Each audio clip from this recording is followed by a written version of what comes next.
Night తెల్లవాళ్ళు కూర్చుంటాము. అదే పరిస్థితిలో ఉన్నాము. అవునండి అవునండి ఎంత ఘోరంగా ఉన్న ప్రతి ఒక్క ఇంట్లో ప్రతి ఒక్క వస్తువు రోడ్డు మీద పడేయాల్సి వచ్చిందండి. ప్రతి ఒక్క వస్తువు కూడా పనికిరాదు. అవసరం లేదు. పిల్లల బుక్స్ కానీ బ్యాగులు అన్ని మున్సిపాలిటీకి బయటికి వెళ్ళేసి నా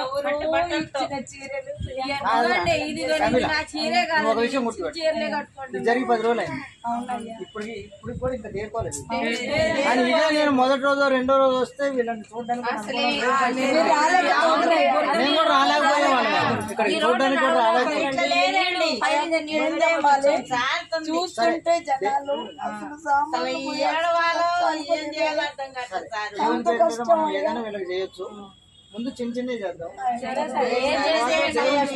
మన దగ్గర ఇంకా కొంచెం మనం వాళ్ళకి చేయగలిగిన సామర్థ్యం దేవుడు మనకిస్తే మళ్ళీ అది కూడా మనం చేద్దాం.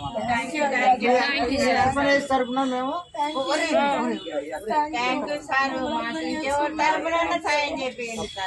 ఇంకెవరన్నా ముందుకు వచ్చినా మాకు చూస్తాం. మేము అదే అనుకుంటున్నాం. మేము చర్చి తరఫు నుంచి వచ్చినాం, వైరా నుంచి. వైరా గారు ఆ గురించి కూడా ఏడవట్లేదు.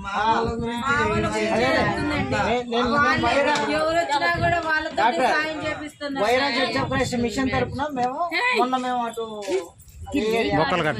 బొక్కలగడ్డ ఏరియాలో మేము భోజనం పంపిణీ చేసినాం. అలా కూడా అదే చేసినాం. మేము ఇంటికి వెళ్ళి ఇంట్లో ఇచ్చేసినాం. వాళ్ళు వచ్చి ఇక్కడ ఎగబడి అట్లా కాదు. వాటర్ బాటిల్ ఒకటి, భోజనం ప్యాకెట్ ఒకటి, వేడి భోజనం పెట్టినాం.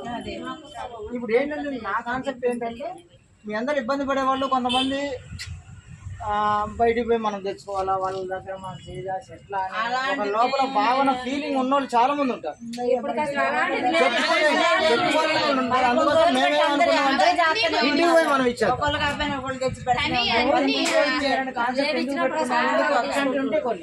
ఇప్పుడు సపోజ్ నేను బండి తెచ్చి అక్కడ పెట్టిన అనుకోండి, వీళ్ళు ఇక్కడ నుంచి అన్నకు వచ్చే లోపలనే వాళ్ళు బలం ఉన్న వాళ్ళు తీసుకొని పోతారు.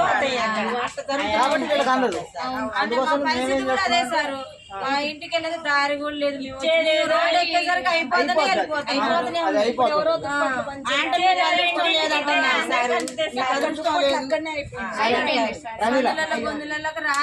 మేము చేయాలనుకున్న దాన్ని పక్కన పెడితే నీకు మేము ఒక 50 ఫ్యామిలీలు చేస్తాం.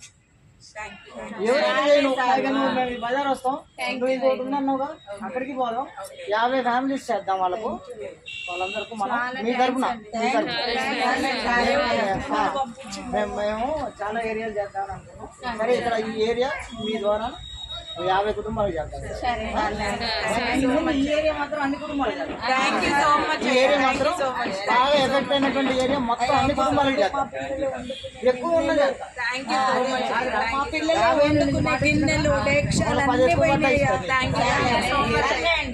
అక్కడ ఇంకోటి ఉందన్నా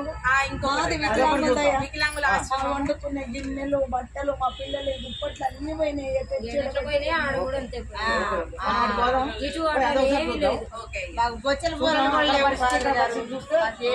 ఇంకేమన్నా ఎక్కువ మెజార్టీ చేయడానికి